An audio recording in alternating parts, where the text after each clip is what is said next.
great to see you back in the building. Thank you for hanging in with us. You've made it to the third and final day of the third annual North Carolina Truth, Justice, and Reconciliation Commission Summit. And we've learned so much. We've been through a lot. Let's hear a round of applause for that. Y'all made it to the third day. We covered a lot of amazing things. I hope everybody's growing their consciousness and growing their networks. And yes, as we progress to the movement, I'm gonna ask that everybody pushes their way forward. This is the final day. I know people are gonna be trickling in, and we're gonna leave these back tables open for those. But if possible, I'm gonna ask people to begin to move forward, press forward if you can. This is a community building effort, and it starts with you and your neighbors, right? We gotta know each other's neighbors. We gotta know our own neighbors. So to get started today, we're gonna watch the Long March recap video for anybody who missed it on Friday. And for anybody who missed the Long March in general, this captures the essence of what we were doing when we marched from the mountains, starting in Cullowhee, all the way to the ocean, the beaches of Wilmington. After that, I'm gonna bring up our Director of Operations, Bridget Raspberry, and Jacqueline from, and I keep forgetting your organization's name, Original Approach? A visual approach to show us some of the notes she's been taking, some of her artistic vision is gonna be coming up next. And then we'll be headed into our first session. So I'm gonna ask everybody to direct their attention to the screen to see the Long March recap video first.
That was beautiful, right, y'all? So now we're gonna all get grounded together. I'm pulling out a chair so I can join you in this process. I'm gonna invite you guys to make sure your feet are planted firmly on the ground and to gently close your eyes, loosen your grip, opening both hands slowly. Now, I ask you to focus on your breathing. With each inhale and exhale, become more relaxed, seek deeper back into your body.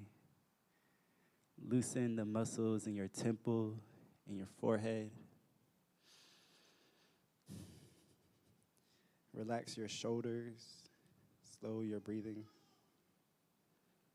And I want you to just focus on one thing, just your breath. As you breathe in and out, know that you are among community. And remember that we are most powerful when we're together. Look at a flower and remember that we're at our most beautiful when we open up. I want you to imagine throwing from your feet roots, sinking deep down into the ground. Imagine that mycelium network that connects all trees, connecting all the people in this room. As you continue to slow your breathing, I invite you to imagine branches raising up out of your arms and your head, connecting you to all the air in the entire world and all the people in this room. This is your community.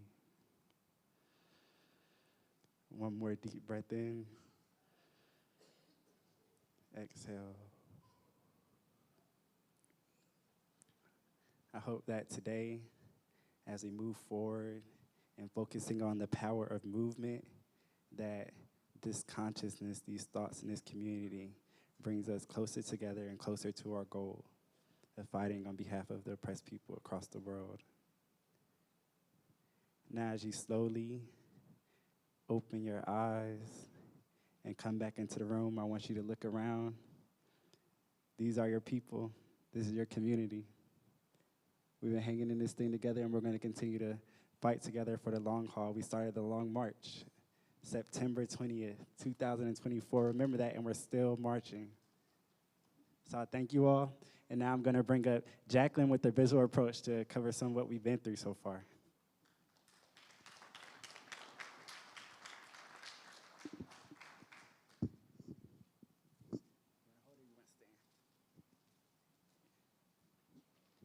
Good morning, everybody.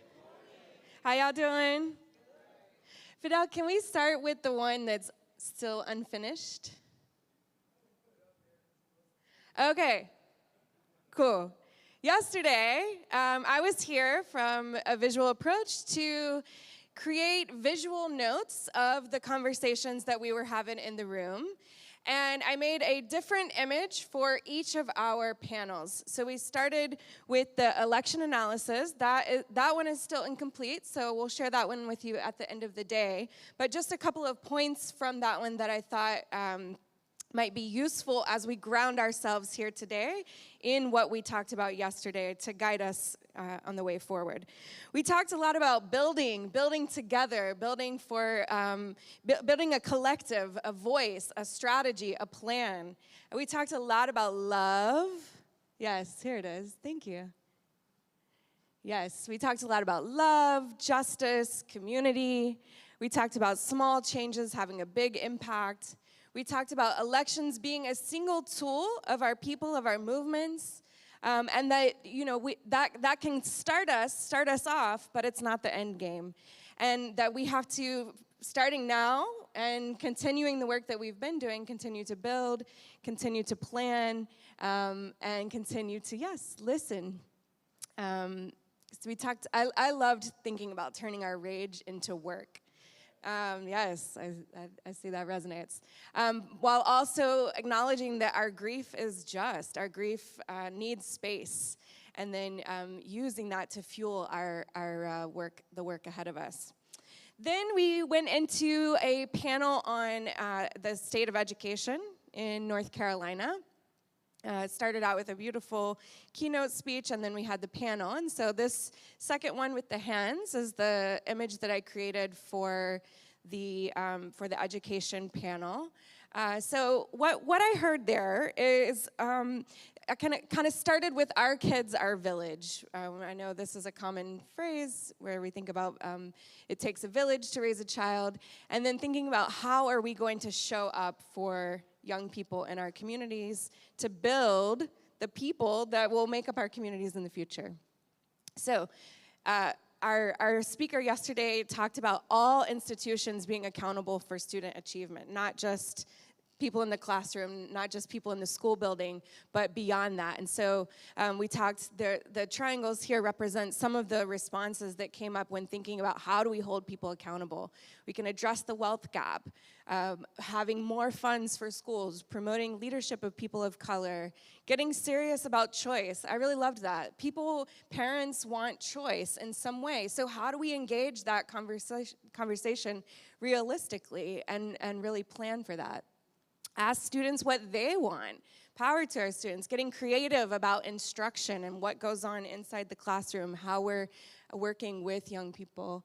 Mentorship at every level of the school. aiming to prevent occupational segregation. That was a new phrase for me and made a lot of sense. And then supporting HBCUs. And then there was a brief moment where we were talking about knowing the history of our social movements being crucial to not only education and what's going on in the classroom, but also building this informed electorate. And then that kind of led into this conversation around civic engagement and the purpose of schools being around civic engagement and helping students know how to engage in their communities and what the power of voting is and that kind of thing. A lot of talk about Leandro and getting that out of the courtroom and into the classroom. And then my personal favorite was talking about the money aspect, research. Where is that money? What are the levers that pull it? How do we move those levers? And then I think the word of yesterday overall was accountability. And so we talked about that in every single session. It kept coming up. It was especially coming up around money here related to education. And then beautifully, the best teachers are proximate to the problem, and the best teachers are teaching students, not subjects. Although they might be teaching subjects too. But I loved thinking about, if you think of your favorite teacher, do you remember everything they taught you on the subject? Probably not. But you remember how they made you feel. Okay, and then the final session yesterday was around the environmental impact. This was the panel. And this one, I kind of started getting this idea of a circus. So one of the opening questions was, how do we navigate the ups and downs of long-term recovery needs? And then that really shaped the conversation for the rest of the panel. And so that, of course, brought up this idea of a roller coaster.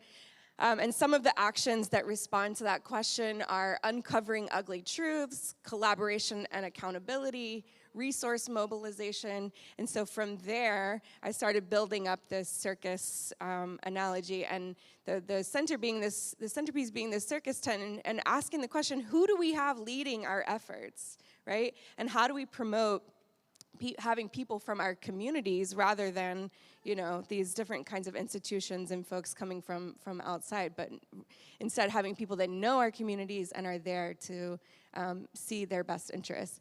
And then this idea of what can we do to prepare for the future? This was a big kind of overarching question, and I thought of the idea of these flags, there being hundreds of possible ideas, and then some of the ones that came up yesterday were build and strengthen relationships, thinking beyond FEMA, building repair measures, especially thinking long-term, get ready to act, be proactive, ask hard questions, celebrate the wins, engage and trust young people. There was a really long conversation around children children aren't in the way, they are the way. And so really thinking about how we engage and trust young people in our environmental work.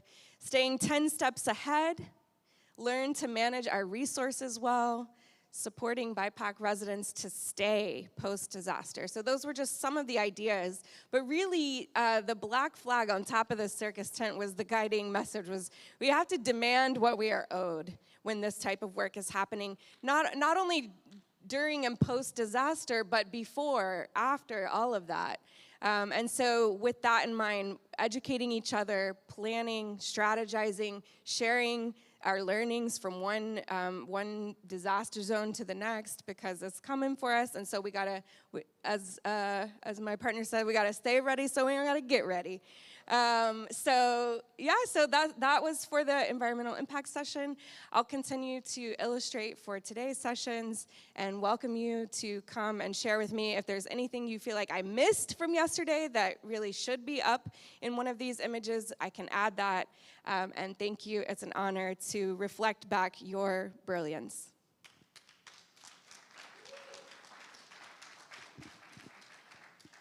Can we give it up one more time for Jacqueline with a visual approach? This is amazing. This is amazing. And it's on the Beloved Community Center website right now, so you can go and review on the summit page. So you can go and review these notes, at your earliest convenience. As you were speaking, Jacqueline, I was already thinking of ways that we could synthesize this and teach it to elementary school students and high school students and college organizers and community members to share with those people who weren't at the summit. So now I'm about to bring up our Director of Operations, Bridget Raspberry, to welcome you all and get the day started. But just before I do, I want to raise the energy in the room for a second. So if you could repeat after me, that would be great. Ain't no party like the people's party, because the people's party don't stop. Ain't no party like the people's party, because the people's party don't stop.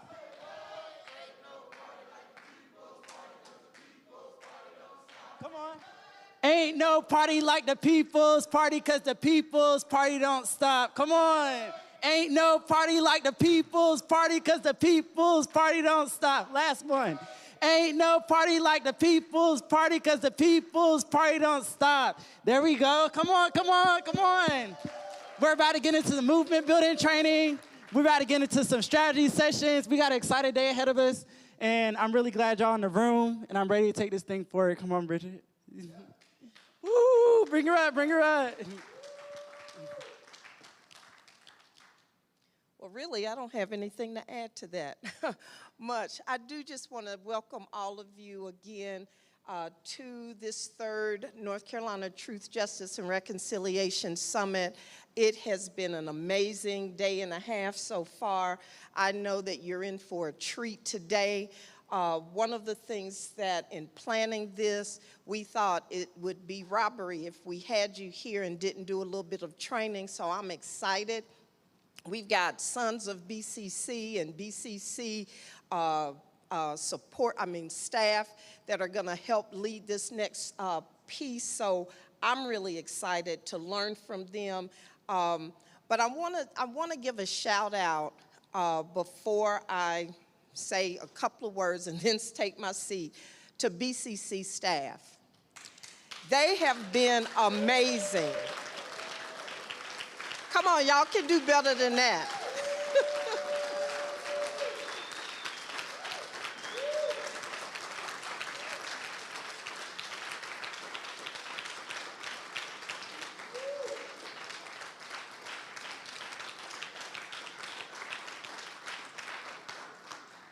It has been only a couple of months since the Long March, and we worked extremely hard to kind of travel across the state and make sure that all the logistics and stuff were in place for that. But then immediately we jumped right back into planning this, and this is the work of the staff. It is not one person. We all came together and we added and contributed and said, no, that's not the right thing. And then it was executed. So I am extremely proud. I've heard from so many of you compliments. This is not me, it's not the Johnsons, this is the entire BCC staff. And so, yeah, thank you. So the only thing that I want to say is I heard yesterday someone say, I'm ready to stop talking and I'm ready to build strategy. And that's what we're going to try to do today. We're going to move towards strategy. We might not get it finished today, but trust me, we're coming back.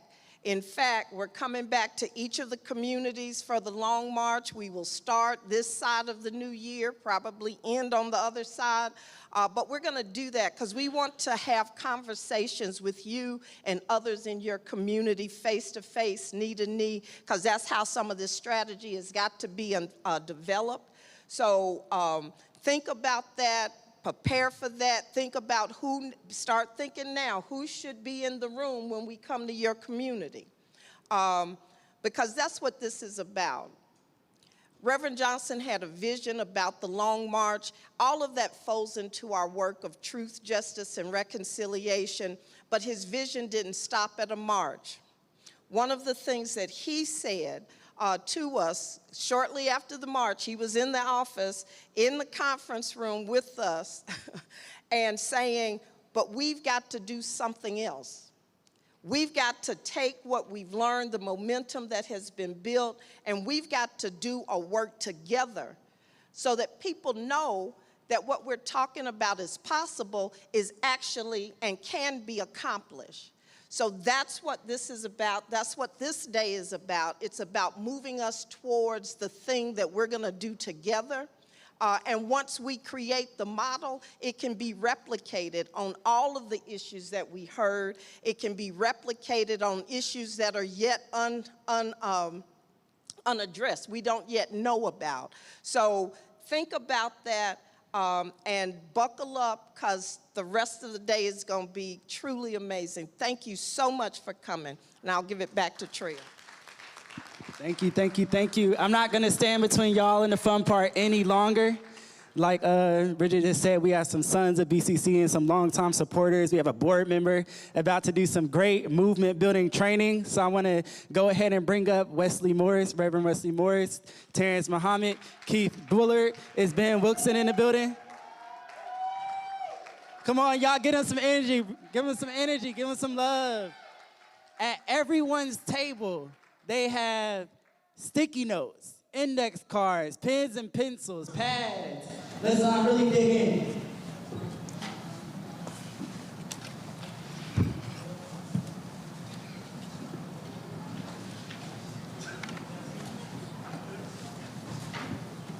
Good morning. Good morning.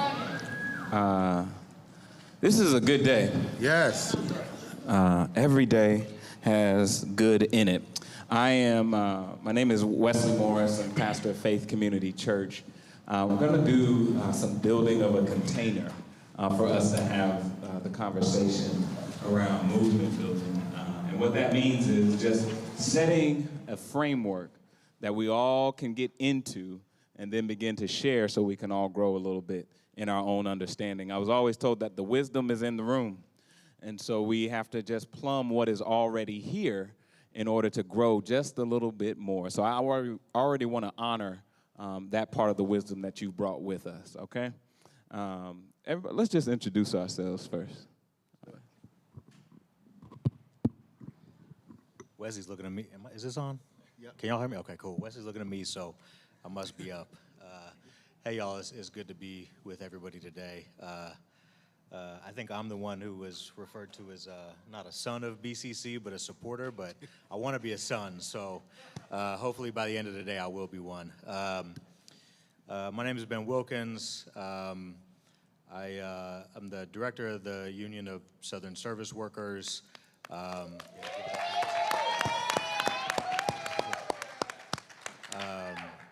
Been in movement since Bill Clinton was president, going on 25 years at this point.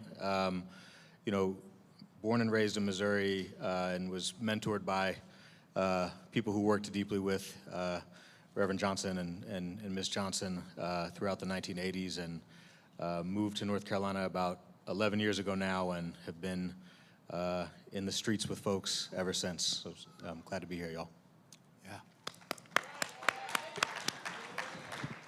Hey, everybody. My name is Keith Bullard, Deputy Director for the Union of Southern Service Workers. Oh, stop. Come on, guys.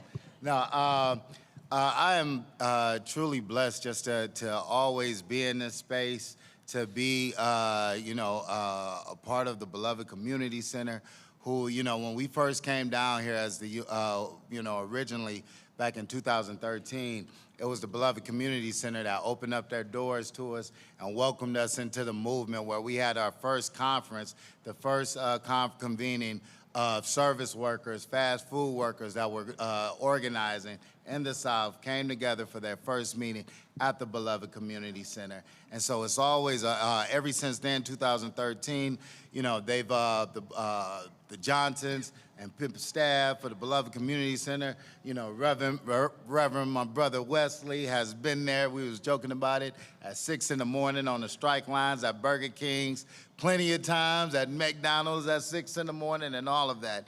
And so I'm just blessed to be here, especially in this time right after the election, where so many of us are trying to, wrap our head around things on what we're going to do next and how do we move forward, and to be able to have this conversation on how do we, on movement building is amazing, because the fight doesn't stop. We must continue going, and I'm excited for what we're going to build in the future. So thank you all for having me.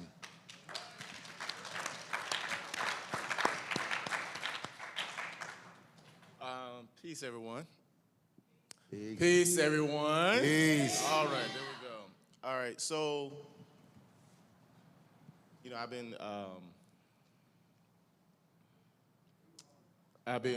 praying a lot before I even kind of been praying a lot before I start to speak. I'm TC with the Beloved Community Center and with the Hip Hop Caucus. Been working with Reverend Johnson since 1991. I met my mentor, Urban Lee Brisbane, here in this city, community activist. He's no longer with us. He's our ancestor, and got into this work. So I'm having this moment right now. Wesley had everybody that's on this panel kind of huddled to kind of go over what the script was going to be, and I didn't want to be a part of that huddle because I just want to have my moment. And what I mean by that is I'm in a space where I'm blessed to see something. And what I mean by that is we're going to discuss movement building, and to see that I met Reverend Johnson in those early 90s, and to be a part of a movement, and when the movement doesn't miss a beat. Bridget kind of stole my thunder when she sent out a group text to the Beloved staff where she was so proud of the staff for continues this movement, because the movement is not about an individual. The movement is about the work.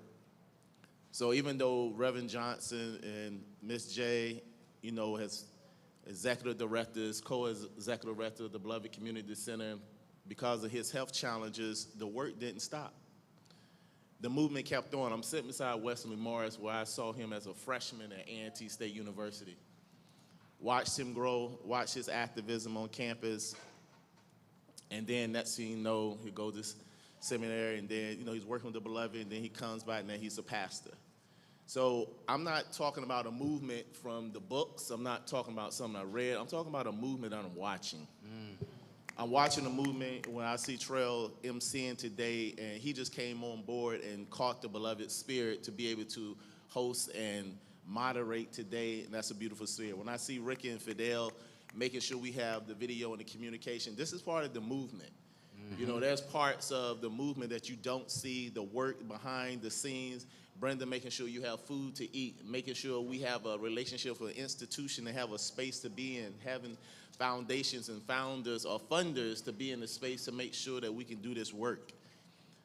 Because it's not an easy work in this movement building. So I'm taking this liberty of my time because I really have to appreciate that the spirit of the movement is not an individual, but it's collective work. And that people have bought into this work. And when I see Keith has been the consistent same spirit and attitude I've seen from day one. And everybody on this panel is the same spirit and attitude I've seen from day one. They're really committed to this work. And I say that is because, I woke up, I was like, man, I'm tired. I don't feel like putting on no suit for no panel. And I said, I'm not going to put on the suit. I'm just going to buy a sweatsuit. But reason I put on my sweatsuit because I said this is the work that we got to do. We got to put in some equity. We got to put in some work. When we do the panels, we put on the suits, we look good, and I wear suits all the time. But sometimes after the suit is off, we got to get to work. We got to get into the groundwork because a lot of the discussion that we're having the privilege to sit in this room to have, there's a whole community out there that don't have none of these conversations. Don't even know what we're talking about because they're fighting to go to work. They're fighting to have a roof over their head. Some are actually laying out on the street right now because they have nowhere to go. So when we're in this movement, in this movement building, I'm just, I'm in a space where I'm happy where Reverend Johnson doesn't have to be here, but the spirit of the Beloved Community Center is here. This is our 3rd annual. Yes. And as Bridget said, we did a long march. I'll tell you outright, I was like, we don't need to do no long march. No damn 10 days. As an organizer, you lost our mind. Do a weekend. I was not for no 10-day long march. I was not. I'm just going to be honest. But it's not about me. It's about the collective work, and in this moment in the time that it needed to be done, those that were supposed to do it came together and made it happen, and it got done. That's movement building. because sometimes things going to happen that we don't necessarily plan, but they work out for the goodness of our people. A lot of us that's here, that's been in the struggle, we ain't asked to be activists. We ain't asked to be in the movement. Conditions created circumstances to bring us out of our mother's womb, to be in the time and the period that we in, to be a part of this movement. So I'm just happy to be in this space and be on here because I love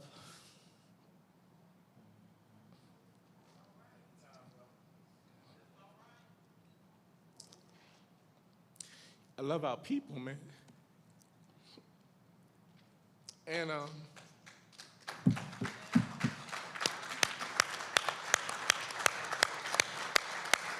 so it feels good. It feels good to know that, you know, me and Bridget always talk about when you gonna have time to have a meeting, you know, when you gonna have time to sit down, because I'm always on the plane going here, working in this city, going here. And in every city, there's somebody on the ground that's committed to this work. And when you go across the country, you see the importance of the work that we're doing and the many lives that are affected and the many lives that need us to be in a movement, the many lives that need us to continue to do what we need to do. And part of this summit was, you know, having some joy, having some singing, having some poetry, because part of the movement is having some joy. That's right. I can't always complain about what's wrong. I got to have some joy. I got to have some joy, y'all. My soul. And I have to have some sleep. And I said like that because for a long time, for 20 of those years, I wasn't getting no sleep. You're right. Still not getting any proper sleep, but I'm getting more, and I'm conscious of that. And I'm just saying that is that in this movement, we got to learn how to love one another, have joy with one another, take care of one another, get some rest, and come back to work. So I took my time, and I don't have to say anything for the rest of the day, but we're going to go on to the program that was scheduled that Wesley has. But I had to get that off my chest because I don't know if Reverend Johnson and Miss J is watching now, but it makes my heart feel good that they don't have to be here. Because if you have a movement that depends on somebody being here and that the movement can't go on without us, then we're not doing the movement right. A movement should move with or without you because it's not about you. It's not about us. It's about the movement and the liberation of our people. Yes. Woo.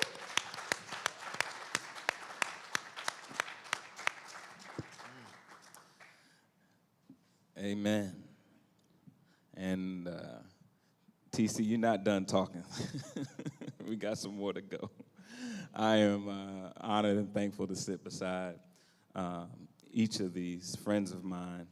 And I never use the word friends lightly. And I hope that you have some friends that you're sitting beside today, too. And some friends that you just don't know yet in the room around you. I did want to open up with a piece that's visual. There are 2 videos. They're brief. And I want to just show them to create somewhat of a launching point for us to talk about movement building. And again, I can't say enough about acknowledging who you are, where you're doing your work, and that you are doing better than you think you are. And so want to encourage that. But we're going to show 2 parts. One is from Moral Freedom Summer of 2013, 2014, some trainings that happened here at Bennett College. It was in the midst of a Moral Monday movement and a history that we can talk about, the historic thousands on Jones Street. So there was sort of things stirring up in North Carolina. This is not the first period, not by a long stretch, that we have gathered for a conference or a convening and workshops and trainings. But I just want to make a very clear point after we see these 2 clips, all right? And you might see some familiar faces. Also, the words to this song are pretty important, too.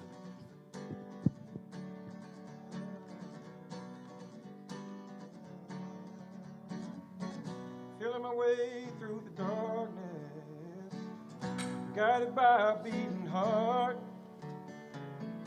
I can't tell where the journey will end, but I know where to start. They tell me I'm too young to understand. They say I'm caught up in a dream. Life will pass me by if I don't open up my eyes. Well, that's fine by me. Oh, wake me up when it's all over, when I'm wiser and I'm older. All this time I was finding myself and I didn't know I was lost. So wake me up when it's all over, when I'm wiser and I'm older. All this time I was finding myself and I didn't know I was lost.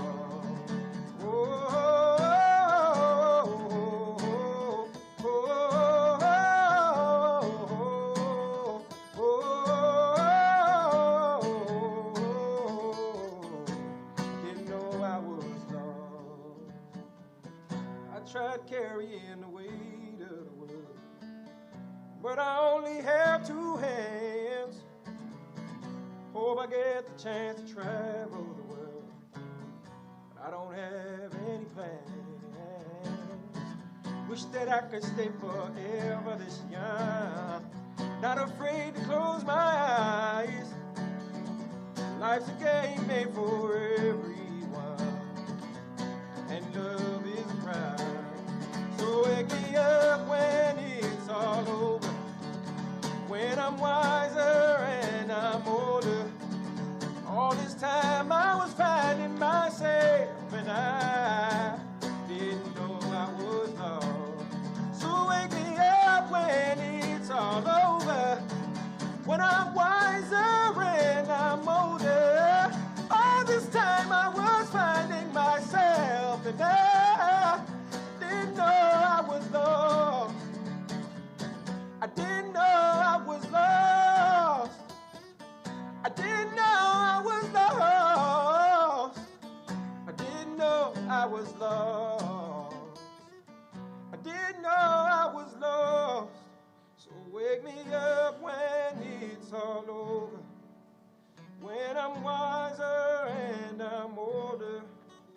All this time I was finding myself and I didn't know I was lost.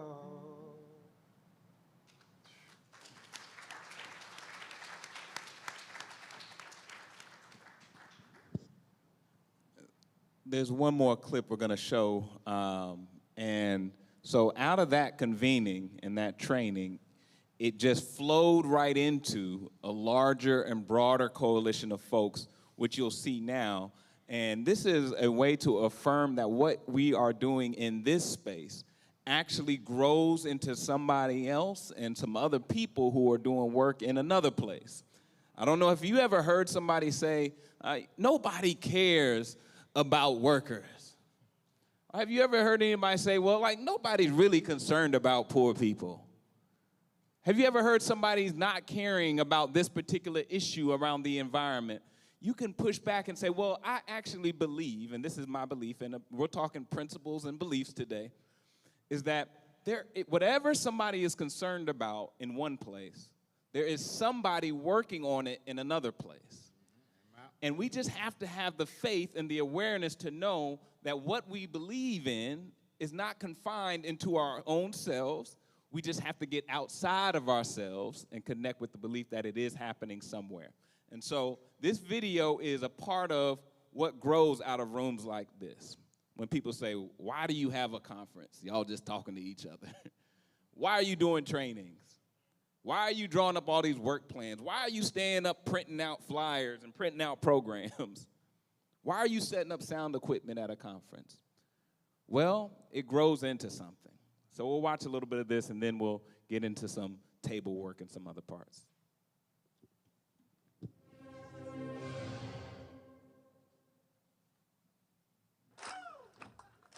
What side are you on, my people? What side are you on? We on the freedom side. What side are you on, my people? What side are you on? We on the freedom side. What side are you on, my people? What side are you on? We on the freedom side. What side Here comes.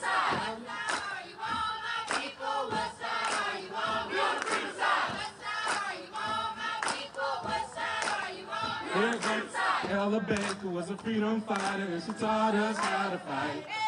So we gon' fight all day and night until we get it right. What side? Yep. Uh-huh.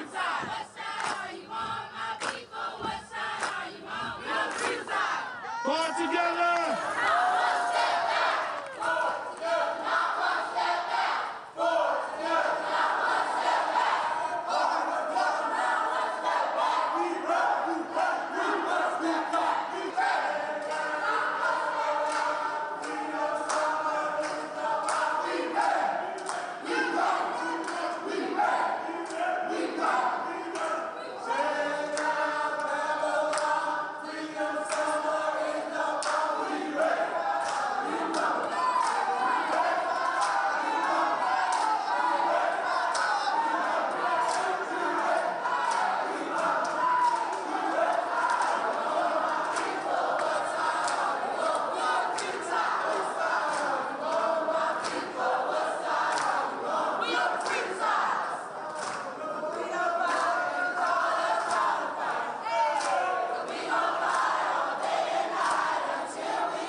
Cited by OSHA for countless serious safety violations. Now they are violating our rights under federal law to form a union. The heavenly North Carolina doesn't have tax policies like we've got. It's not a state where 80% of the people are given a tax raise while the richest are given a tax cut. Every day in the classroom, we fight for our students' whole selves. So it is only natural that we do the same out here. Women know it's impossible to have equal rights without access to health care, fighting poverty and racism, without good education and jobs, and voting rights. We have come to rally today to say to our legislators that the laws and the policies that you have enacted and that you are enacted are wrong, morally wrong, and they need to be repealed. Forward together, is our battle cry. Forward together, is our motto. Forward together, is our marching order. Forward together, is our anthem. Forward together, is our demand. Forward together, is our hope for the future. And we will not back down.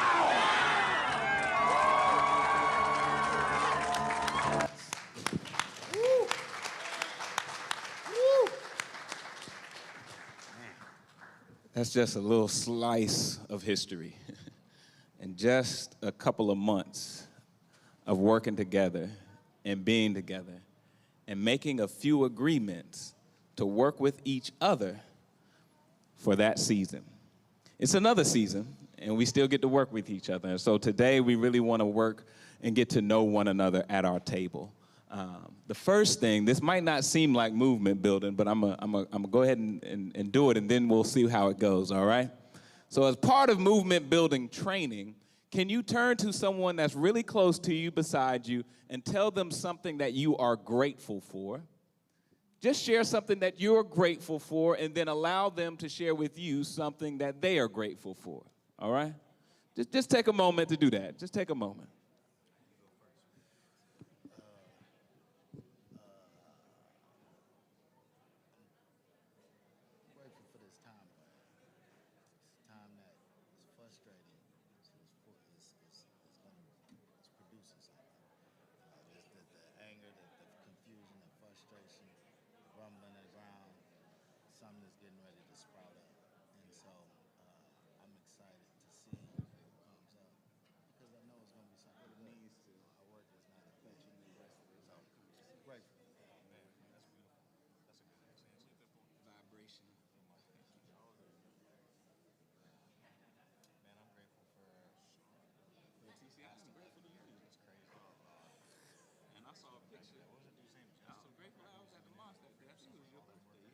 suit and blue tie. And that was grateful to meet with that day. I remember that day like it was yesterday. 2014, I don't believe it. It's crazy. I was trying to articulate it yesterday. I didn't do a good job, but like movements go in like peaks and valleys. I think it's the same thing that you're trying to say just now, but like it does feel like something needs to come of this.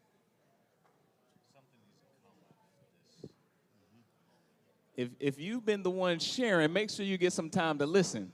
Hear the other person's reason that they're grateful for. This winter, I think, will be like a test run, but then like, what's the big show?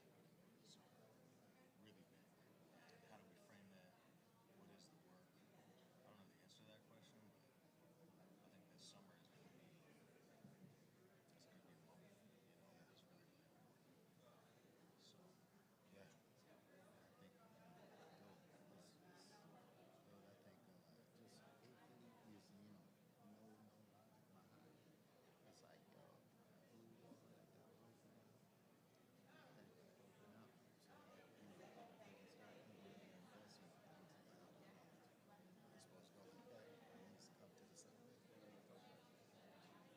yeah. I think, I can hear we some. Cool. Yeah. Okay, cool. Yeah. Now, that was a good question. You got us deep in conversation. All right. I know the gratitude is bubbling over. I know that when I look at expressions and faces change.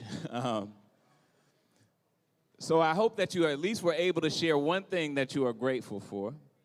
And I raise that because when you are organizing and you are in community, part of our duty to build a movement is to have a good and centered and focused mind on things that we are grateful for, to be able to pull the good out of the bad. Because I don't know if you've ever had an invitation to a get-together. It could be a party, it could be a hangout, and the person came to you and said, hey, Josh, I really want you to come with me. It starts at 6 o'clock. The food is going to be terrible. People are going to be talking about you behind your back. The music is just not going to be our thing, okay? But I really need you to come with me to that.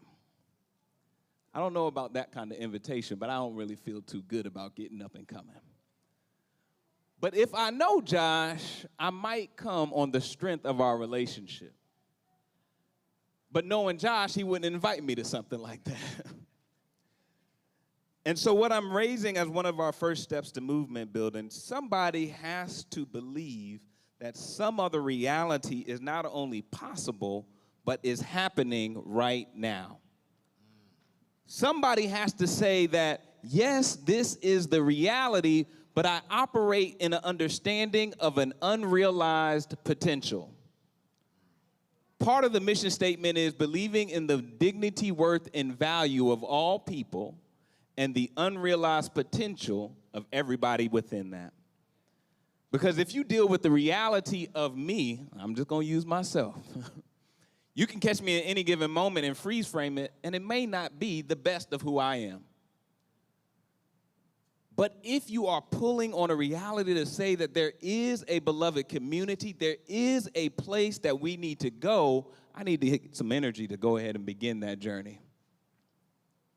Anybody that works hard knows that you need to have a good start. And so starting off with gratitude is the first point. And clear thinking. Does anybody say, how did it feel to hear something that someone was grateful for? Can anybody share that with us? Anybody mind sharing? Oh, this is going to be a talk back session, y'all. Y'all know that? I didn't know that. All right, Miss Brenda.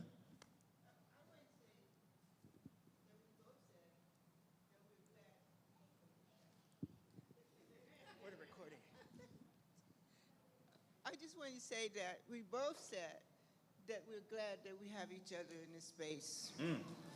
So that means a lot for me. It means a lot because this, and like she said, it's for the long haul. So that's what we got to do. All right. Thank you. Let's get a few more. yeah, it was just uplifting. Some mornings you get up, you just need somebody just to lift you up. Come on. You done did your devotions and your prayer and all of that, but sometimes somebody has to remind you that it's all right. Yeah. And that there are things to be grateful for, because this is some hard work. Come on. And every now and then you just need somebody to tap you on the shoulder and say, girl, you remember we was there and now we're here? And remind you that you are making progress, that you are moving forward. Come on. We have our friends, a couple more.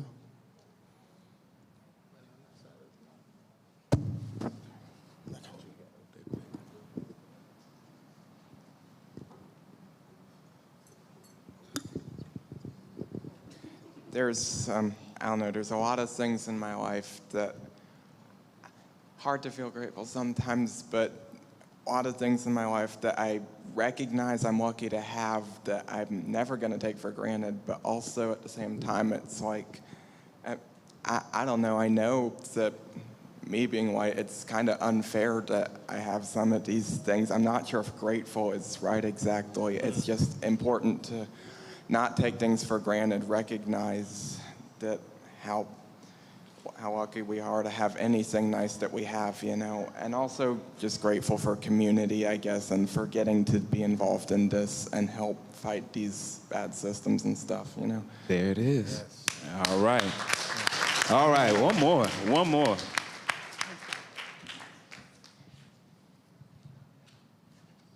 I said something else that I was grateful for, but sitting next to this lady, I thought of something else. And I got that hard invitation that you were talking about when I got a call. I was in the planning of the Greensboro leg of this march. And looking at the pictures, I was in a lot of them, and I was looking at myself. And I'm grateful for that hard invitation because the march was transformational for me, mind, body, and spirit. I mean, truly transformational. And I have a lot of health issues, and my doctor kept telling me, you gotta get out there and you gotta move. And I was told, we're gonna be moving, and it's gonna be hot, and it's gonna be hard. And I thought about all my aches and pains and the things that I was going through, and I didn't think I could do it. But Miss Risa said, just come on, we have a seat for you already on the bus. And I told her, can I let you know tomorrow? And she said, why don't you take a few minutes and think about it and call me back? And my daughter said, Mommy, you have to do it. And the Lord said, you have to do it. And I called her back like 2 minutes later, and I said, I'm on the bus. And I am so grateful for that because it changed my life. So I'm really grateful that Beloved gave me that opportunity, and that, you know, when Ricky said yesterday, we need a name for this family, because we are a family, and I said, we're the Beloveds. So I'm grateful to be a beloved.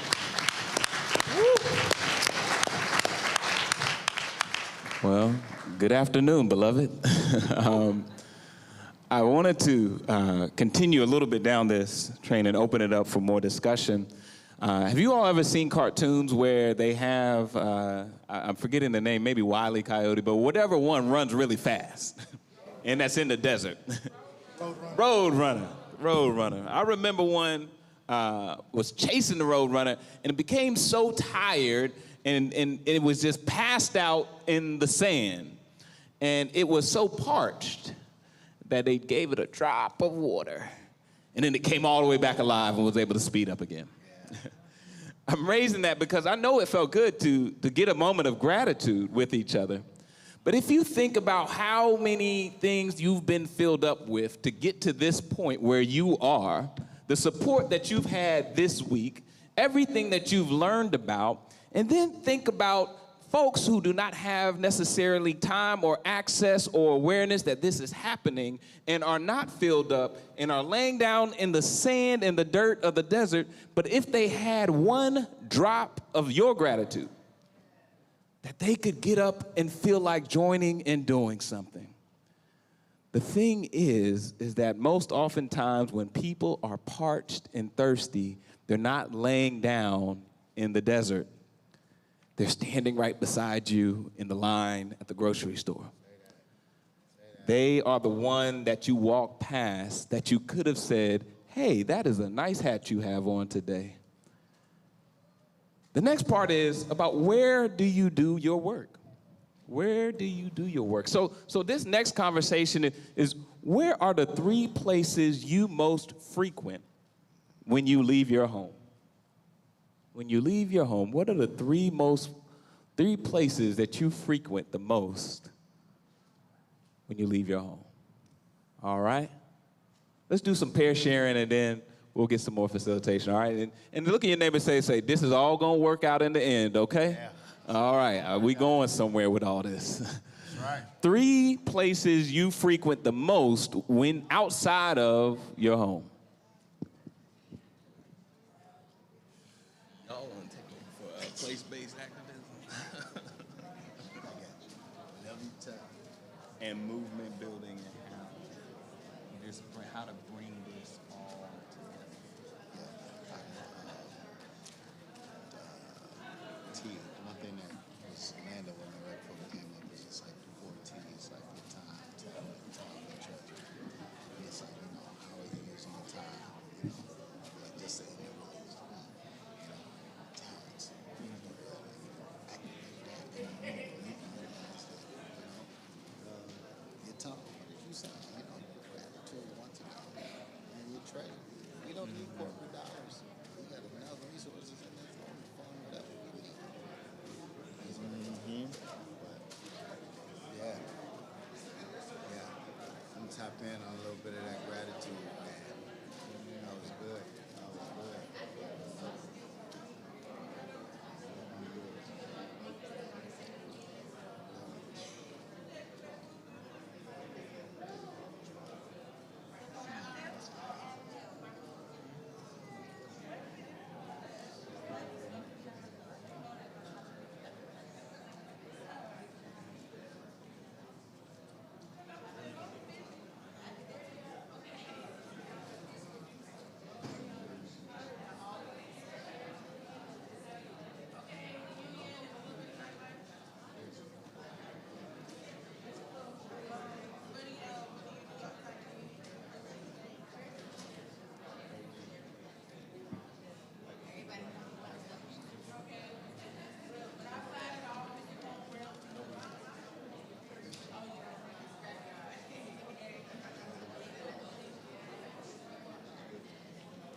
That's actually up there, right there.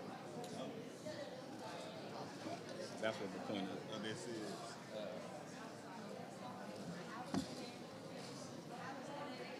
In non-neighborhood settings, these settings include education, labor,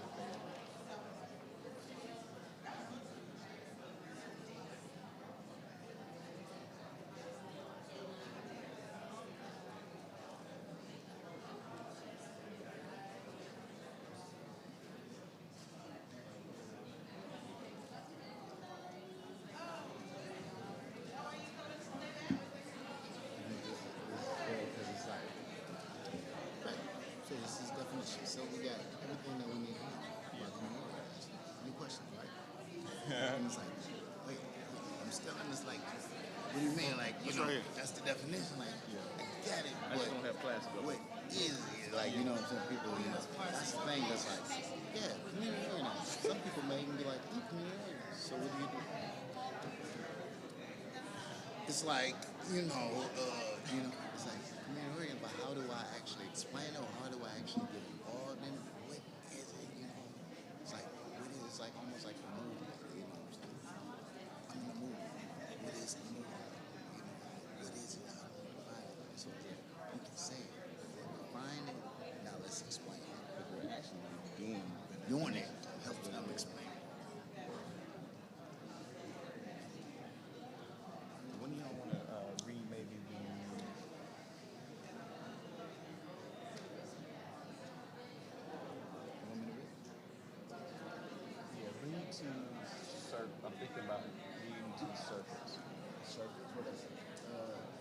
Circles. Okay. Another occupational circles.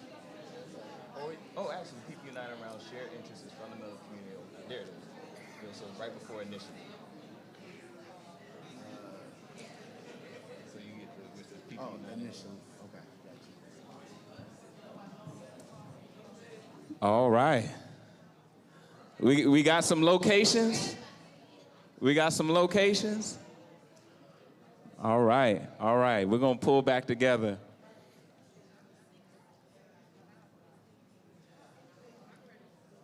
In those places that you all named, are there other people in those places, or is it just you?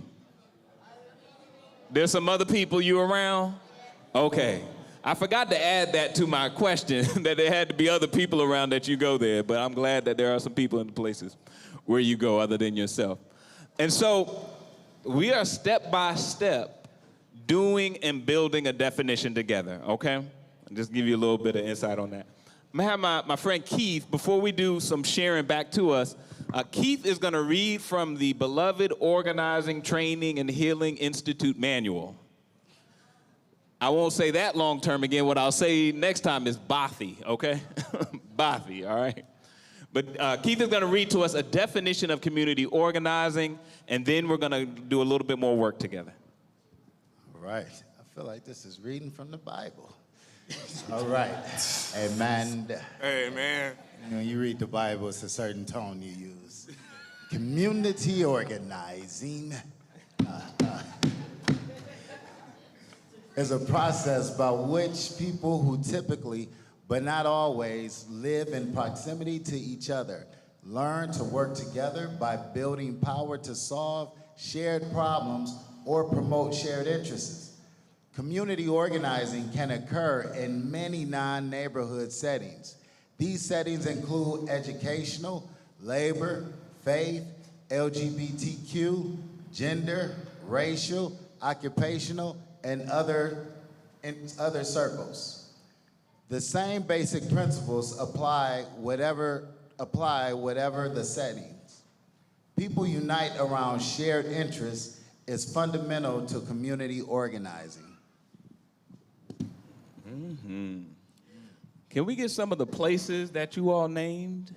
And we're gonna weave this basket together. Grocery store. Did anybody else have grocery store on your list? Okay, top three. All right, where's some other places? Football field, church. Let's keep going around. Schools, okay. The beach and the coffee shop. Now, I want to be on that top 3 list. I need to get to know y'all. That's where I go, the beach. Need to get to know y'all a little bit better. And so in those places, we often say there's a conversation around national organizing or national movement building. It's hard because there's not a place called national. Like, national doesn't have a street address. But if I'm here, I'm in the 27406 area code, zip code, or area code. Which one is it, y'all? Zip. I just wanted to hear y'all say that. So I'm in 27406 zip code, but this is part of the place where I can do community organizing. This is part of the place, and when we begin to work together in different places, a la 13 stops on a long march, when you work together, it amounts to a place called statewide, even though statewide doesn't have an address. Y'all following me? Okay, and so if you are able to do good work in each of those locations, those places, it actually continues to grow and build into a movement. Now, one principle that I'll throw out, and others I'm gonna ask our other folks to throw in some principles of movement building. One is when we are working together across difference, not across sameness, but across difference, we need to make a very clear what are we agreeing to work on. And the principle is that if we have a disagreement outside of that, I won't talk bad about you to other people or to the media. Now, if we don't agree, that's something else. But if we build a coalition along lines of shared interest, of shared problems, and we commit to solve that problem, and we work on that problem, one value is not to break up because we have a difference on another point, and I promise you, I will not talk bad about you unless you like the Celtics. But the other point is that we just shouldn't break up over things that we have not worked out and don't agree on, especially when there is so much at stake. And so that means and requires conflict resolution is built in to movement building. That's right. That's right. Please don't come to a movement and not expect conflict. Amen. And how we deal and work with and through conflict in a transition period oftentimes reflects on what your new beginning looks like. I'm a person that for a while in my life, I always said, Spirit always comes, Spirit always comes, Spirit always comes, God always comes, God always comes. Because I needed to believe whatever situation I was in was not my final. And so if I know that a new beginning will come, I need to handle this transition period with the best of my ability. And so as we work across difference, and we pull out a lesson of saying conflict resolution will need to be in the movement, not because people are conflictual, but the world is structured for conflict and rivalry. And not taking things so personally, even though they might put my name on it, but to the point that I understand we are embroiled in something that desires not to make me wrong, but just would rather have me alone. That's a point that I'm just gonna make one more time. The things that we are struggling against and fighting against, they don't really care if I'm right or wrong. They just want me to be alone. Ask my other friends to chip in and pour in a little bit here, some of your movement lessons along the lines of community organizing. Then we'll have a little bit more to share. All right, so this just hit me. And I'm the least talkative person here, so if it hit me, it has to mean something. Exactly. Just that kind of concept of conflict resolution and really breaking down those two words. And, you know, me and Keith were talking about the past 11 years of us being in this movement, you know, down here in North Carolina, and all the things we've experienced and the development. And the person who came to mind was Reverend John Mendez from Winston-Salem. And I remember right when I came down to North Carolina, I saw him speak, and he started quoting the German philosopher Hegel. And I was like, where am I that we're in a movement setting and this preacher is quoting Hegel? But the thing that he was speaking about was development through contradiction. That's a big focus of Hegel's. I'm a nerd, I like philosophy. And I think that not only is there conflict, and not only do we have to expect conflict, but conflict is actually what leads to the development of the movement. And I think that's so important for us to hold. I mean, Miss J has said more times than I can remember, you know, if the room you're in is comfortable, if the coalition is comfortable, it's not big enough. You have to have conflict, because that's the only way that the movement can grow. And I think it's critical to be comfortable with that in our interactions with the community, in our interactions with each other, and in our one-on-one conversations every day. Conflict is key. Yeah. Oh, man.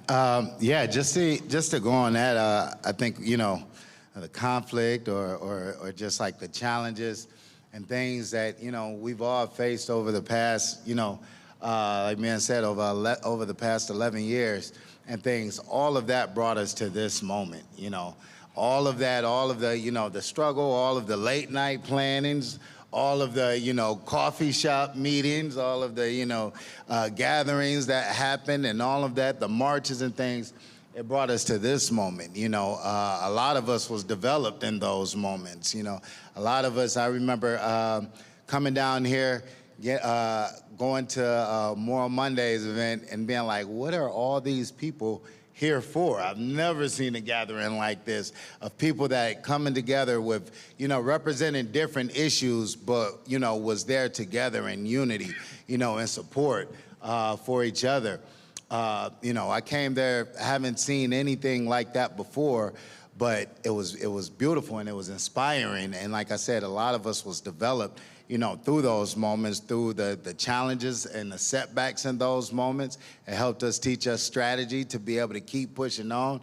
And then it helped us give us the faith to keep pushing on when we face challenges and setbacks and overcame them and won. So now we can sit back and be at this point to say like, oh, this is not a point that we give up. This is a part that we continue going. This ain't nothing that we haven't faced before. This ain't nothing that we're not ready for, because the past 11 years helped shape us. Our meetings in rooms like this is the third conference that we've had. Our past conferences helped shape us for moments like this, the strategy, the long march, the convenience, the coming together, us developing relationships with one another. That brought us to this moment, to be prepared, to be able to fight back in this moment. And so, being in developing through conflict helped prepare us for moments like this. So, a couple of things I would say. A movement is not a moment. That's one thing we got to recognize. A movement is not a moment. It's not a one period of time. It's a long march. So when that name came out, Long March, it is a long process and a long movement. I've said at the Beloved Community Center, when people come in and they love the Beloved Community spirit and they love the camaraderie, I said, this is not a kumbaya circle. I'm not part of a kumbaya circle. Let's all just get along. No, if I don't like you or we don't like each other, let's work it out. Or if I don't agree with certain things that you're into, I may not, we ain't got to agree on like the same thing. You know what I'm saying? I don't eat pork, so don't be trying to feed me pork, Somebody may like fried chicken. And whatever that is, but we collectively work together. The point is, I want to eat something, you want to eat something, okay, cool, let's get something for all of us to eat, and let's march together. But the kumbaya table is not the prior of a movement. And what I mean by that, if you just want everybody to get along, that's not going to work in the movement. Because everybody's struggle, everybody's movement is not the same. So you got to work through that in the process. And the beauty of a movement is relationship. And we have to establish relationships, because if we don't have true and genuine relationships, and that kind of goes into conflict, then you won't move along with people, because when the outside enemy comes in, they will pull you because of your inside enemy. And what I mean by your inside enemy, because if you already don't like each other, already have conflict, when the outside enemy comes to attack, you're so weak because you're not strong in your unity in the movement, then the movement starts to derail, and then you now have a moment. Because you wasn't looking for the movement, you was just so caught up in the moment. And then when the cameras go, can you still move when there's nobody giving you attention? When then there's nobody looking at you and looking at what you're doing, when no one comes around into next year's movement or moment, then you think that somebody else is a part of your movement. Movement is a process. And I always say I'm a baby in this movement, even though I started on campus at A&T over 30 years ago, because I still have elders. And I look at the film, I saw Frank Jones that was security for Reverend Barber that brought me on. I see Reverend Spearman that's no longer here, but their spirit in the movement is still going on. So when we talk about the movement, we also got to understand that the movement is not some big mystical thing that's out there. Movement is whoever had these babies, they part of the movement. Because they're birthing new people into the process. Where there's no children, where there's no youth, you don't have a movement. Say that. You have a dying movement where there's no young people, where there's no youth. And it doesn't necessarily have to mean some physically, biological aged children, but when you don't have no new spirit, some new welcoming people to the movement, then you're dying. Because if we're seeing the same faces all the time, then you're not really in a movement. See, that's why I had tears when I had tears when, what city was it? It wasn't Fayetteville, it was the next city over on the Long March. And I saw, it was before Wilmington. Long work. So I saw Bridget speaking on the microphone. I heard Reverend Johnson. And what I mean by that, when you hear Reverend Johnson sometimes, he goes up for 2 minutes, but Reverend Johnson take a little bit longer time, right? because the Spirit moves her. And I heard that in Bridget because she had the passion, but her speech was very concise and very about the movement, because it didn't have to have him to be on the microphone. It has to have somebody that had the same passion for the movement. So when I come here and I can sit down, I'm always jump in where I can because I'm part of the team. But when I see Trail, he's up there, he's doing the thing for that, he's sitting back over there on the computer because he's doing his part. That's the movement. I ain't gotta do everything. You ain't gotta do everything. Everybody has their part in the movement. There's somebody I see every time on that front row. Every time I see him, we start laughing at each other. That's part of the movement. Why? Because he brings me joy. I laugh, we crack jokes. We may be cracking jokes on y'all. And I'm saying that in a funny way because this is part of the movement. The movement is a family. And I'm saying this in this space because if we don't learn how to build a real movement, not just the textbook is good. These are some basic underlying principles that you need to understand, look at. But what I'm coming from is I understand when you get attacked by the enemy and what that does to the movement. And when the outside attacks you and then you want your relationships to be strong because the outside will make you pull away from this person. The outside will make you not want to stand with this group. The outside will make you say, well, you may not want to be with this one, or if you connect with this one, your funding may get pulled.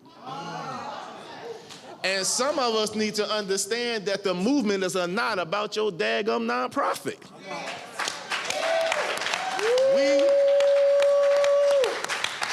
And I'm saying that because there's a new generation that comes up and say, I need this to move. I need this to move, or I need to come in your meeting to organize. No, go out in the streets and go door to door and organize if you want to organize.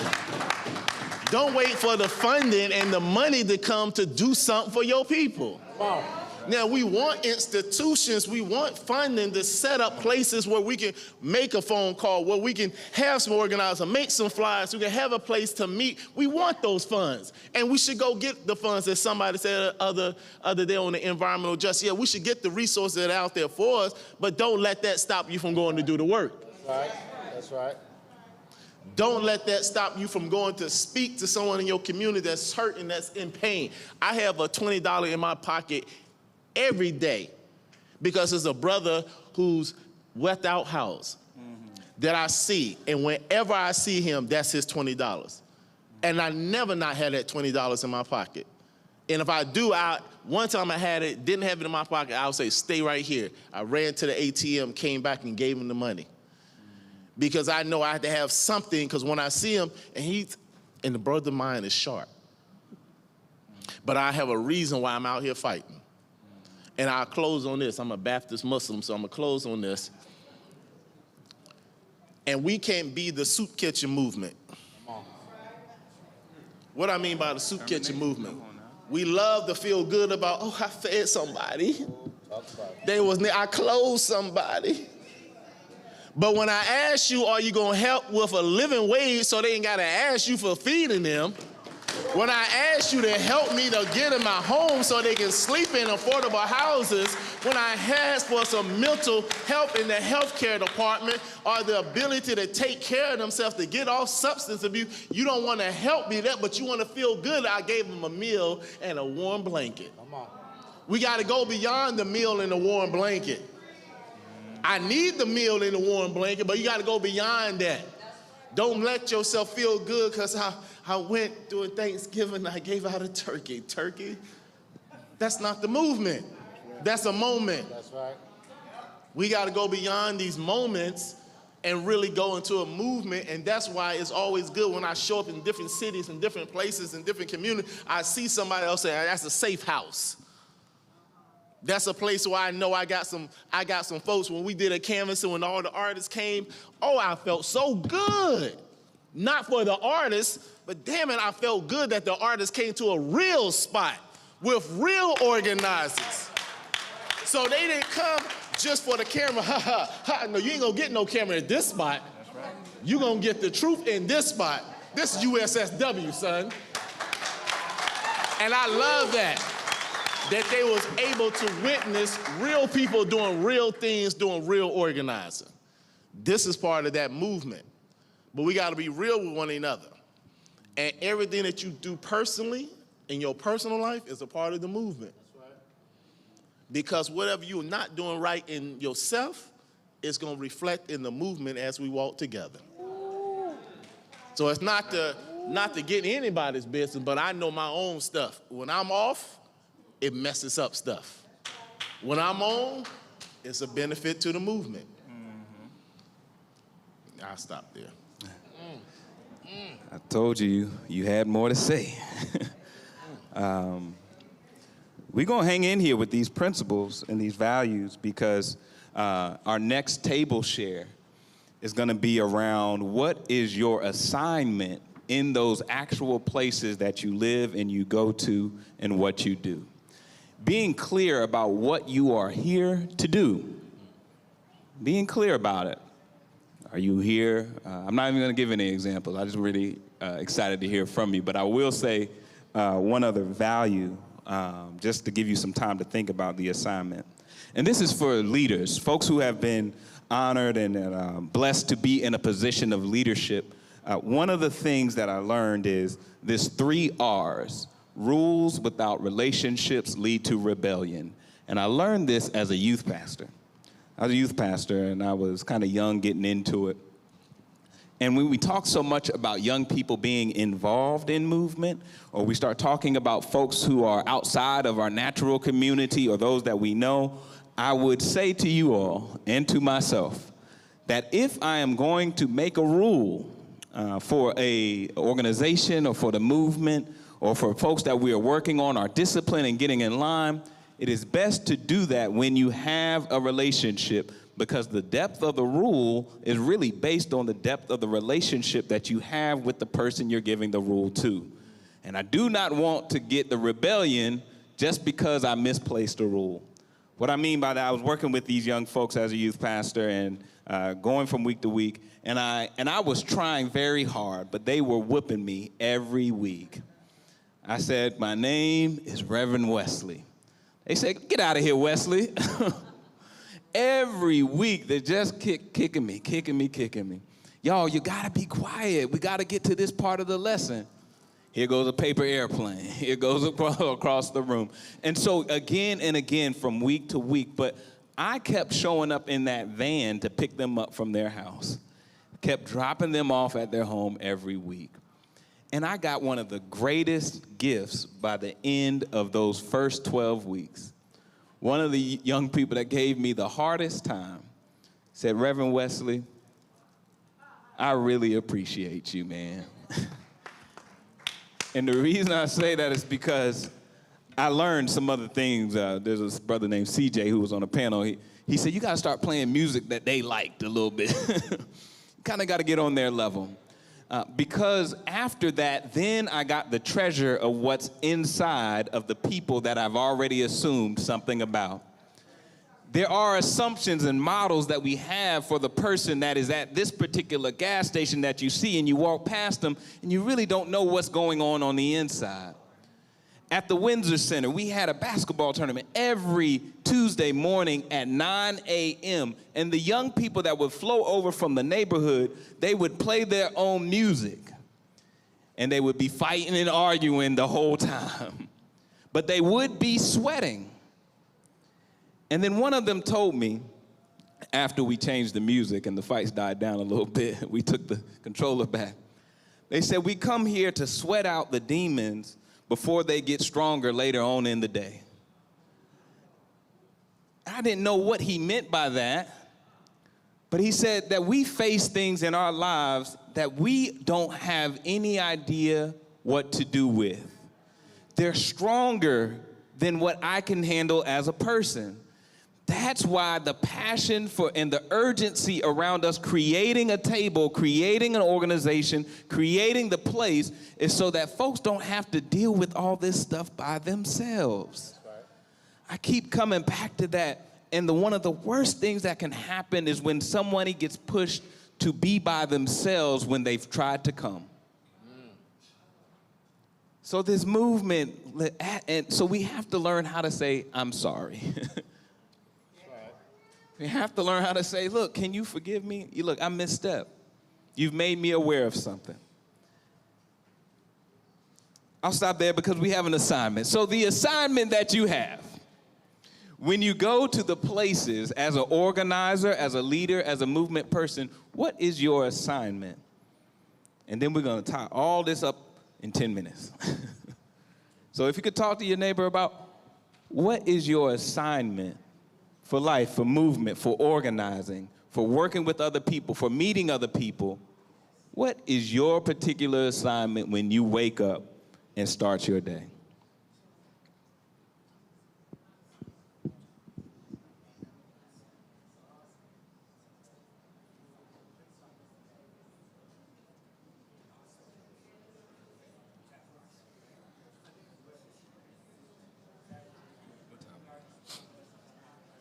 Good word. Good word.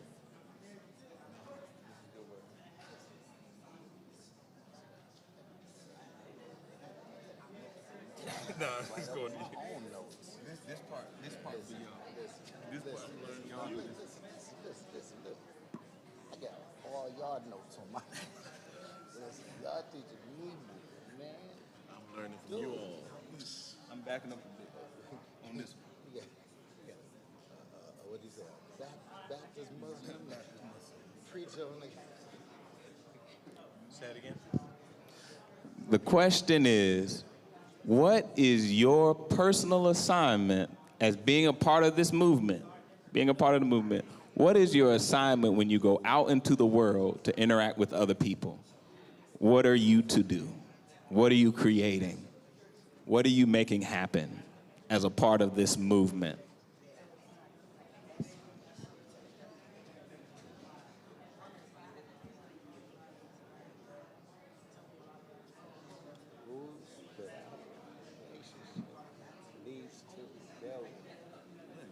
You can say a joke on me, because we got a deep relationship. You can joke on me, but somebody who don't know me say the same thing.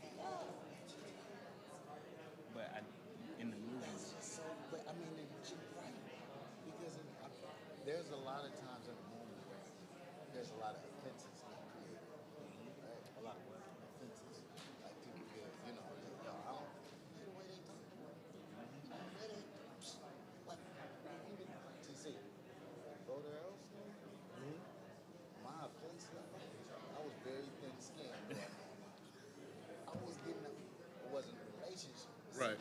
So it was like how we communicate with each other.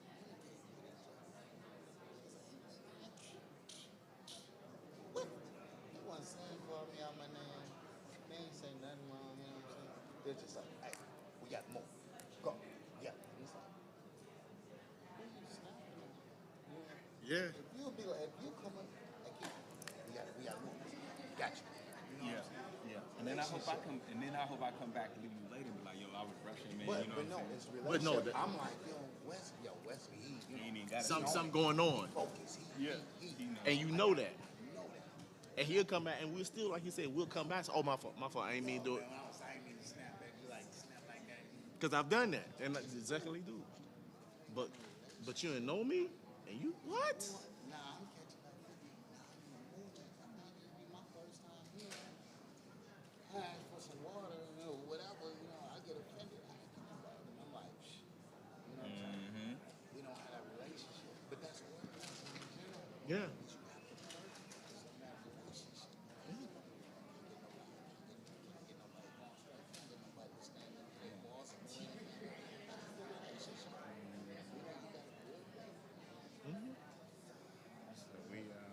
Years of relationships. We gotta go behind this. Yo, we gotta go. It's not about this moment. We gotta go behind the moment. We think of we too busy chasing moments. Election is a moment. Election is, it's a moment. We got this bill, that's a moment. Yeah. Get a couple of these assignments back from them, and then y'all comment on that, all right? And then we'll wrap up with. I got the best seat now. All right. Sounds like we got some assignments. So if we have assignments, that means we have homework. So do you all mind sharing back with us one more time? Can I get my sprinters to help me with the microphones? All right, and so if we could get a couple of folks, just a few, do you mind sharing what is your assignment as you're part of the movement? When you wake up, what are you here to do? Okay, so myself and my table partner, we both said that One mic, hold on one moment. Let's make sure we get everybody's attention to you. There we go. Okay, Aggie Pride. Aggie Pride. Okay, so myself and my table partner said that our assignment was not being on the front lines all the time, but it's to be a connector. There's always somebody who has to work in the background and make sure that everything is flowing smoothly. So you might not be the person who's creating the initiatives and who's doing necessarily the legwork up front all the time, but there are the people who are in the back, who I call them servant leaders, who need to be in the back making sure that everything is connected and everything is going smoothly so that we can also have people doing the fight on the front lines. Go ahead. That's what I'm talking about. That's an Aggie. Oh.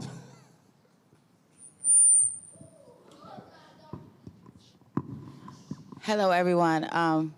For me, I think I like to bring out agitation in people. Get them agitated so that they can fight. Fight for what you need. Come on. So bringing the agitation is what I love. You're a promoter. Fight promoter. Back to what my table partner was saying, collaboration, connection is a big thing, and another one of mine is, my pastor said this to me, is I have a pain ministry, so everything that I've been through can help somebody else. Ooh. I just have to tell my story. Come on. Oh, that's real. And we can't do full introductions, but when you stand up, give us your name. Share your name with us, please. That's real. Keenan Hurton. I'm an organizer with USSW. Our first thing was to get the people involved in the movement and finding leaders and finding the issues that affected communities and the people at work and come together for a solution.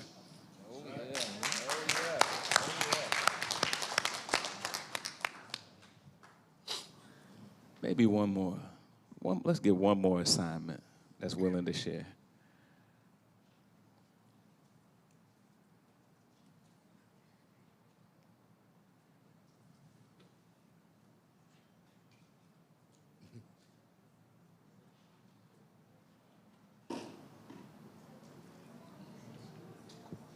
Okay, well, I'm gonna give Mark a break. Hey y'all, Holden here, they, them pronouns. Yeah, there was some similarities in our table around like education, activating people. I talked about being a light to help people who are in that gray area figure out where their next step is to be on their path towards where they need to go towards their liberatory visions. There was a piece around listening, another piece around raising people's consciousness, particularly Black folks' consciousness. And then what did you say, Mark?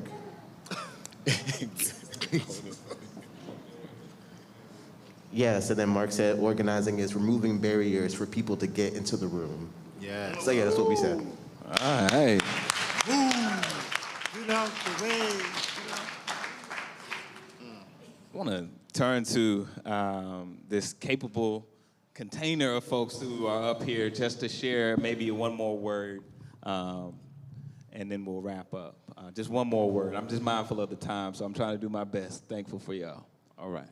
All right. Man, first, my heart is just always full every time I'm in a space with Bishop Ross of the Freedom Center, so I love you. Thank you, man, just awesome for everything you do.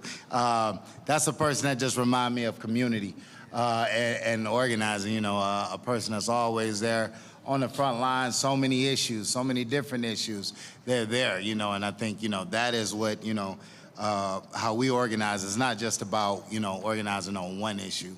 You know, it's about all, because all of them impact our communities.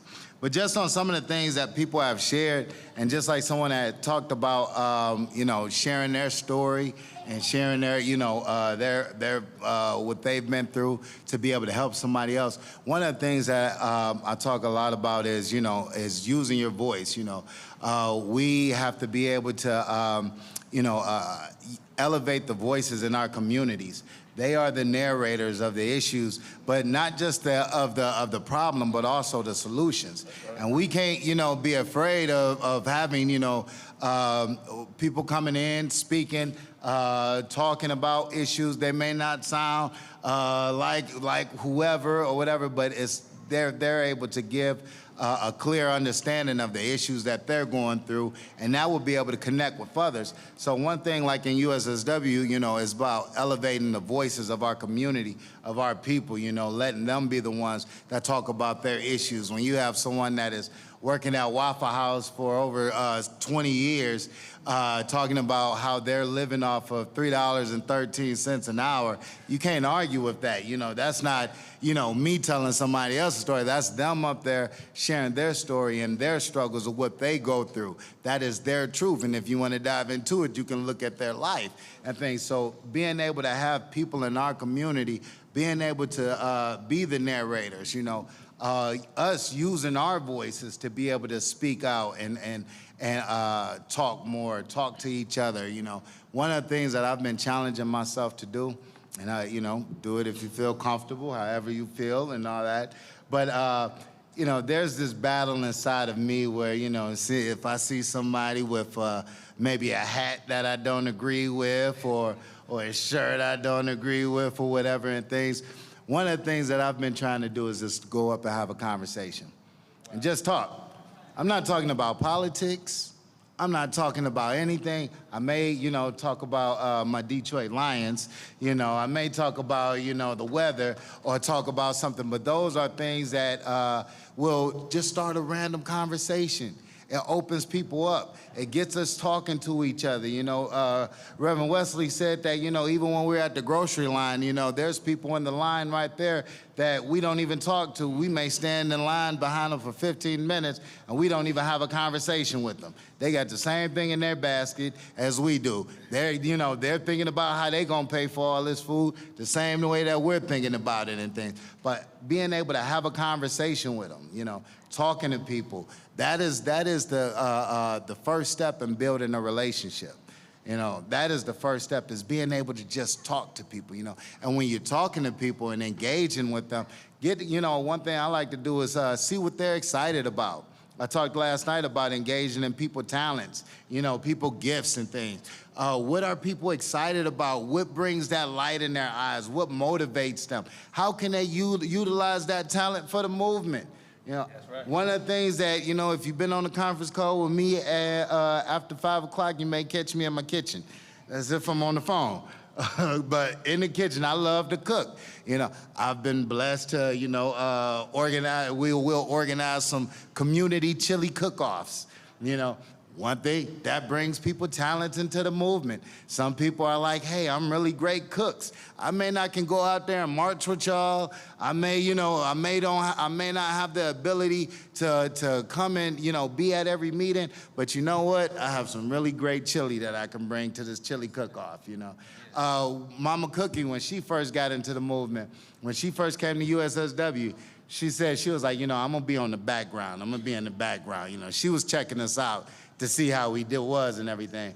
But November 29th, while we're having an action, we're all outside, having an action and things. Mama Cookie is in our office preparing the lunch, preparing the food, the table, making sure everything was straight. So when we came back, the place was ready and prepared for us to be able to, move forward. That is a role. That is something that people, that she was excited to do, to get involved with. A lot of times I talk to people and they're like, how can I help? One thing I used to be guilty of is just say, just show up, just come out. And people are like, yeah, but how can I help? How can I get involved? Just, we got an action going on and coming up in 3 months. Just come out to that, come out. People want to do more. They want to take responsibility. They want to feel like they're involved. They want to take ownership. This is not my movement. It's not my action. It's none of that, and I can't do it.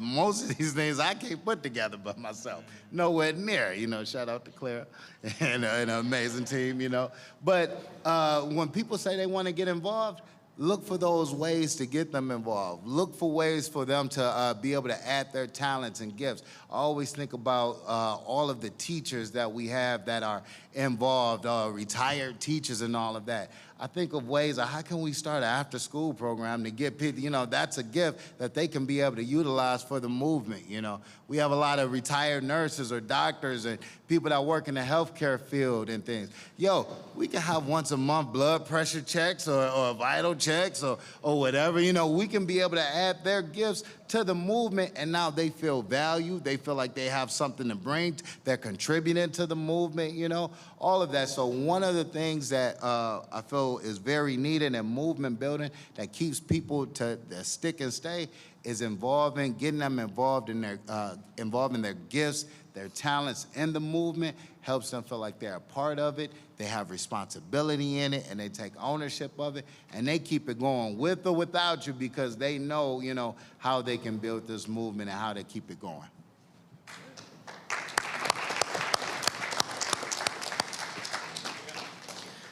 So Reverend Wesley said a word, so I'll say just a few words. This is flowing off of TJRC, agitate. I think people who have seen the energy or the rawness or the realness of what USSW is about, a lot of that energy comes from agitation, and not only building relationships, but building an agitational relationship, which is different than other kinds of relationships, and which requires honesty and being unafraid to push and provoke and challenge. So agitational relationships. Thank you for that, TJRC, because you and me got a real agitational relationship.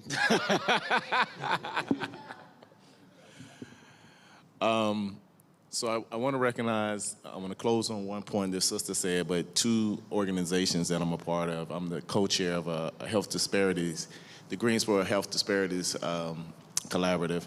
And one of the things we always do is say that the voice of those in the communities that people are trying to serve are the voices that should be heard.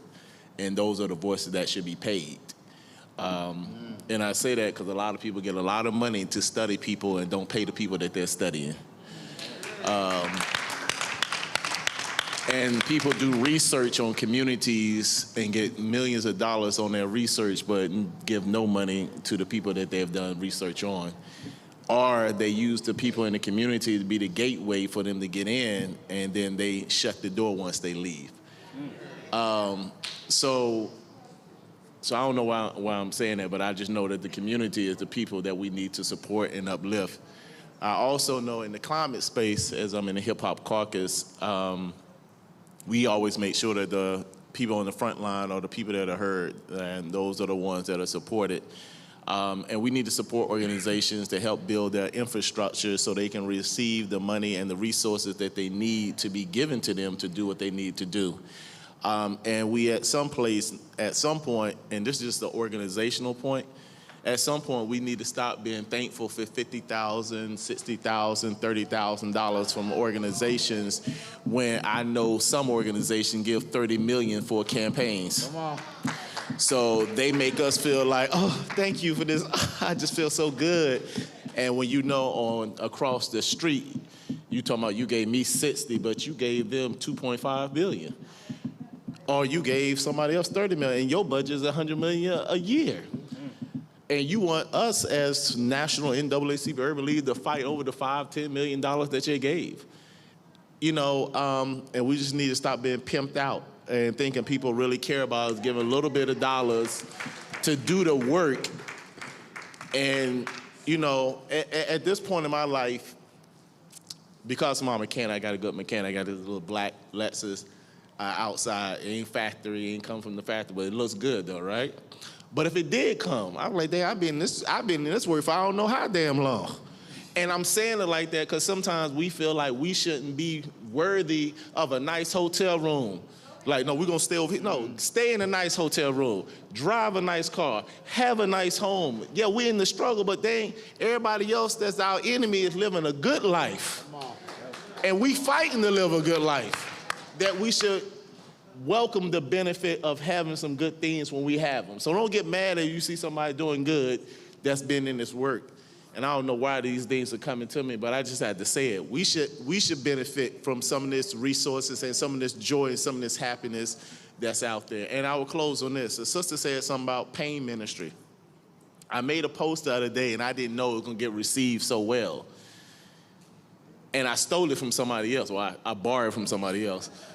But it said, I'm healing in the open because I almost died silently. I'm healing in the open because I almost died silently. So I don't know why, and like I said, I prayed, is that we need to be in relationships so we know what one another is going through. And sometimes you need to get into some people's business to find out what we're going through, because a lot of us are going through and you don't even know we're going through. The ones that look strong and the ones that don't look strong, and you going through it, but you're dying in silence, but you need to come out and heal in the public so we can help one another. Because if we in this work, we going through. And there's a lot of folks that's not in this work because they going through. Talk about it. And you ain't gonna get right by not being in it. You gotta be in the process to get right. Because when you're in the process, you got people that's in it with you that will help you, because look, I'm going through it myself. I ain't the self-righteous, I ain't come out of heaven, I'm coming out of hell right with you. And we gotta make sure that people connect with us so they can feel like they can connect with us. Well, I can't go over there because, you know, they the good ones. Man, please. All of us are dealing with something. All of us got our skeleton and we trying to clean that closet out. And we just need to learn how to heal together as we walk together with the beloved community.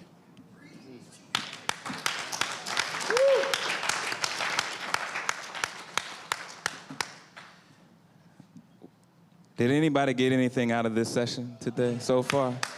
Okay. I started off saying that we were going to offer a container to be able to hold all that you will get. Sometimes containers are not sure what's going to be poured into them, but nonetheless, you have everything you need. We started with a comment around the wisdom being in the room. Everything we needed in terms of what we came seeking is here because we're here, and then this great kind of thing that happens in between people called spirit and the air that we're breathing in and out. There's some other things that come through in that way. The second thing we said were that we were grateful. So you have something that you are grateful for. And you also have a question that you can ask somebody that you don't know to get the conversation started. What are you grateful for? Another thing that we came across was this movement history, this sense that we've been here before in this very room. Movements and coalitions were formed to push the state of North Carolina in a progressive kind of path. And then we also came and we decided that there are some places that people go to outside of their home. Some people go to the coffee shop. I need to see whose hand said the beach, because I'm going to catch up with you. Oh, that's and other folks who talked about the grocery store, different places, school, work. You have places. Then the last thing inside of our container are some principles, some values, but we also have an assignment. And so I don't want us to forget what you said your assignment was. And if you heard somebody else's assignment, try to get to know them so you can help them complete their assignment. This is not homework that you go home and do by yourself. You can have your textbook open and take this test. We want to build the kind of community, the community that becomes the movement. Yes. It's hard to do a movement that becomes a community. But if you can start with community, build quality relationships, it can become a movement. That movement can be statewide, national, and everybody can call it all different types of names. But this sheet behind my head says transformative is what it's called. And so just take a look at this as we are breaking up and, finishing this session. Don't forget the things that you've learned, you've taken down. I hope you've jotted down some notes. And please feel the expressed gratitude from me for y'all even giving us the time to share with you. And so thank you for your time. Thank you for your wisdom. And thank you for your agitation. And thank you for most important in community, which I think is love. The willingness to extend yourself for the betterment of other people and for yourself. Thank you.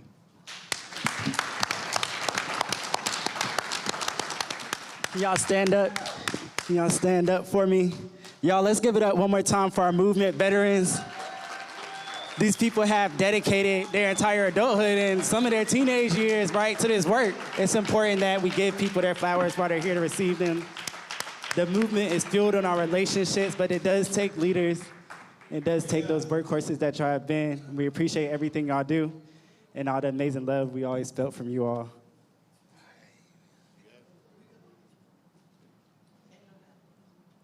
While we get this picture, I'm going to invite Sean McMillan and Joshua Vincent to come join us over here, and Israel Allison at Bishop Raw's table while I give some directions.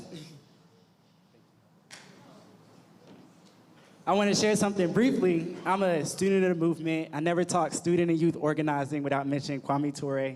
He was telling us this story, well, not us, right? So I was watching this story, and he was talking about how they were organizing a debate at Howard University. And it was MLK, and I believe he was going to be in debate with either it was Malcolm X, and he was going to be in debate with either Bayard Rustin or MLK. And Kwame Ture, he said, leading up to this debate, I'll stay up all night, I'll write letters, I'll call people, I'll make sure we have the room filled, I'll get the place booked, I'll do whatever it takes, but the moment that debate starts, please don't talk to me. I'm gonna be focused on what they have to teach me and what they have to say. And I meant to mention this before, but that's what this panel was for me. You saw I was listening very intently. I don't like to miss a movement building training, especially when it's by those people who have been continuing to work, pushing the work forward in our state. And going forward, we have one more conversation that I feel very similarly about. And we're gonna be discussing accountability. Bishop Rawls will cover that in a few, but I'm gonna offer you all a 10-minute break. We'll meet back in here for our final session of the 3rd annual North Carolina Truth, Justice, and Reconciliation Commission Summit. Thank you.